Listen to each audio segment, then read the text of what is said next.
ẹ káàsán,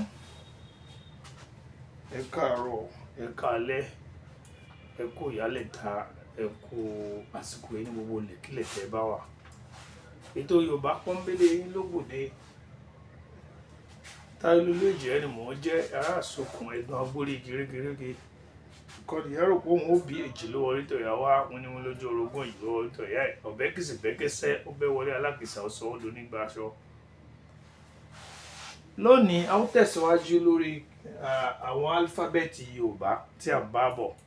Nínú ẹ̀kọ́ wa kẹta, orí fi la dúró lé. A sì mú àpẹẹrẹ àwọn ọ̀rọ̀ tó bẹ̀rẹ̀ pẹ̀lú fi wá nígbà náà lọ́hùn. Lónìí, a ó tẹ̀síwájú nígbà tí a mọ̀ pé tí a bá ka A, B, D, A, B, D, E, Ẹ, fi, lẹ́yìn fi, G ló kàn, G. A ti ka A, B, D, E, Ẹ, fi, G. Ní ìránnilétí a sọ pé A ajá, B bàtà, D dòdò, E ejò, Ẹ ẹyẹ, fi fìlà gẹ́gẹ́ bí àpẹẹrẹ. G ni a mú ní òní. Àpẹẹrẹ àkọ́kọ́ tó kọ́kọ́ wá sí ìrántí mi lórí G ó ní gògóńgò. Kí ni mo pè o? Gògóńgò. Àwọn olóyìnbó ń pè ní windpipe àbí trachea náà ń pè ní.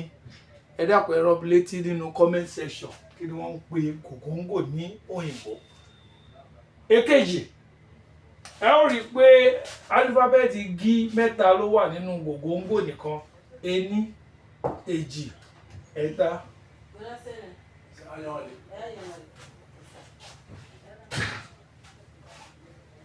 Lẹ́yìn gògóńgò, a ó lọ sí ògòǹgò.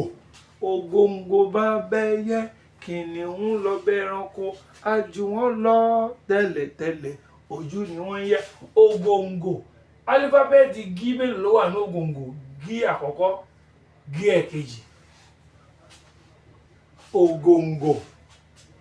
What I was saying is this: when you read Yoruba alphabet from A, B, D, E, Ẹ, fi, G. So some of the words that has G in them at the beginning or at the middle are the following. Gògóńgò, this is your trachea or windpipe as the case may be. You have how many letters G here?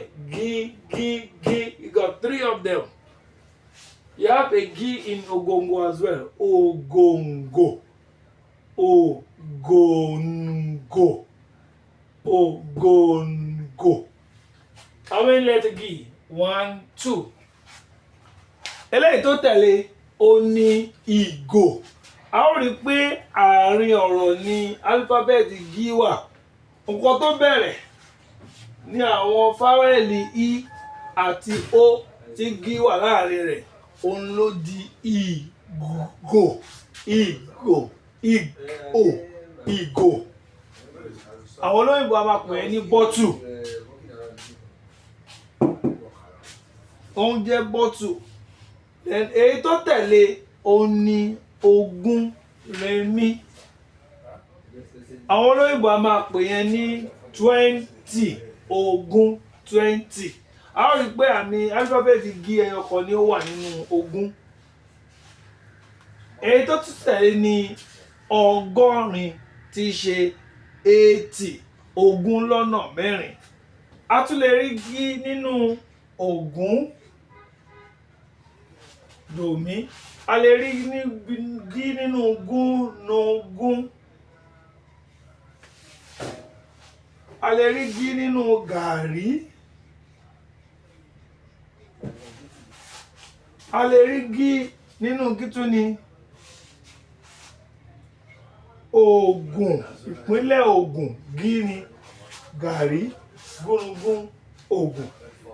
Gbogbo ibi tí a bá ti rí álífábẹ́ẹ̀tì G, a ó ti tètè dá mọ̀ bí ó ṣe dún ní gúnugún, G, gà, àrí. Àpèpọ̀ G àti A yóò fún wa ní gà. Àpèpọ̀ rí àti I yóò fún wa ní rí rí. Tá a bá àpépọ̀ yóò di gà àti rí gàrí bí wọ́n ti máa. Láìpẹ́ a ó máa ṣe àsopọ̀ àwọn ọ̀rọ̀ onílẹ́tà méjì àti ọ̀rọ̀ onílẹ́tà mẹ́ta tí a fi lè ní àǹfààní àti mọ bí wọ́n ṣe ka. Ṣùgbọ́n fún àsìkò yìí ẹ jẹ́ ká máa mú álífábẹ́ẹ̀tì ẹni kọ̀ọ̀kan ká sì máa sọ àwọn ọ̀rọ̀ tí ó bẹ̀rẹ̀ àbí tó wà láàrin wọn láti fi lè ṣe ìdánimọ̀ àwọn álífábẹ́ẹ̀tì lókun. Àṣàmú nǹkan ṣe tán relé bàbá rẹ̀ lójúde Olúyọ̀lé. Èmi lọ́mọ Ìbàdàn májàmájà tó kára wájú lẹ́rù Ìbàdàn olóòjó ìlú Bíkúnlé lóńdó kẹ̀ríkẹ̀rí lójú ológun.